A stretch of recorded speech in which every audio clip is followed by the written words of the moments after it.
Tale of Despereaux by Kate DeCamillo. Illustrated by Timothy Basil Airing. Chapter 51. What is that smell? Ow! Screamed Roscoe. He turned to look at where his tail had been, and as he did, Despereaux drew his needle and placed the sharp tip of it right where the rat's heart should be. Don't move, said Despereaux. I will kill you. Botticelli laughed from the sidelines. Exactly. He slapped his tail on the floor in approval. Absolutely delightful. A mouse is going to kill a rat. Oh, all of this is much better than I had anticipated. I love it when mice come to the dungeon. Let me see, said the other rats, pushing and shoving. Ah, stand back, Botticelli told them, still laughing. Let the mouse do his work. Despereaux held the trembling needle against Roscoe's heart. The mouse knew that as a knight, it was his duty to protect the princess. But would killing the rat really make the darkness go away? Despereaux bowed his head ever so slightly, and as he did so, his whiskers brushed against the rat's nose. Roscoe sniffed. What is that smell? He asked. Mousy blood, shouted one rat. Blood and bones, shouted another.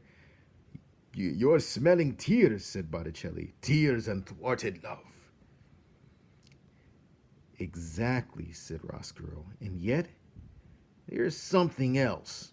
He sniffed again, and the smell of soup crashed through his soul like a great wave, bringing with it the memory of light, the chandelier, the music, the laughter, everything, all the things that were not, would never, could never be available to him as a rat.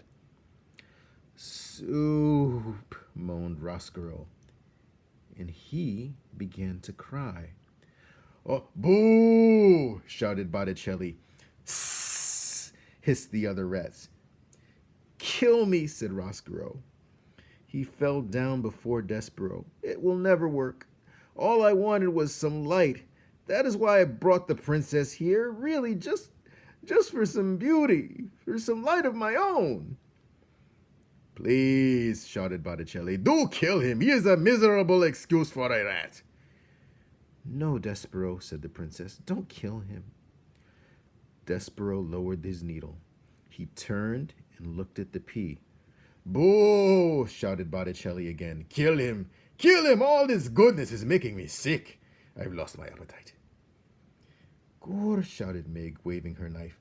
I'll kill him. No, wait, said the princess. Roscoe, she said to the rat. What? He said.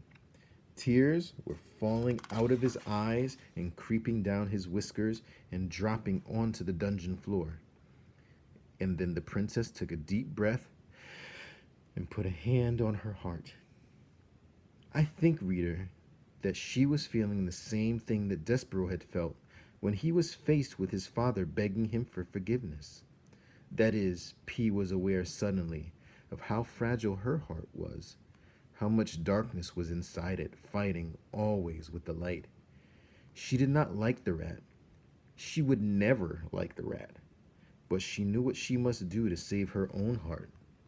And so, here are the words that the princess spoke to her enemy. She said, Roscoe, would you like some soup? The rat sniffed. Don't torment me, he said. I promise you, said the princess, that if you lead us out of here, I will get cook to make you some soup, and you can eat it in the banquet hall. Speaking of eating, shouted one of the rats, give us the mousey. Yeah, shouted another, hand over the mouse. Who would want him now, said Botticelli. The flavor of him will be ruined. All that forgiveness and goodness. Bleh. I, for one, am leaving. Soup? In the banquet hall? Roscoe asked the princess. Yes, said the pea. Really? Truly, I promise. Good, shouted Mig. Soup's illegal. But soup is good, said Despereaux. Yes, said the pea, isn't it? The princess bent down before the mouse. You are my knight, she said to him, with a shining needle, and I am so glad you found me. Let's go upstairs. Let's eat some soup. And reader, they did.